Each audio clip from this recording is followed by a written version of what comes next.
So I'm thankful, and I hope the weather on all of you guys' side is good.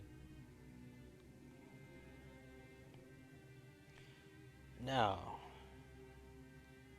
with Mr. Max Payne, and I would say for my channel, I'm gonna kind of revisit these older games because really these types of games is what really got me started in the gaming industry. Max Payne, um, Ratchet and Clank,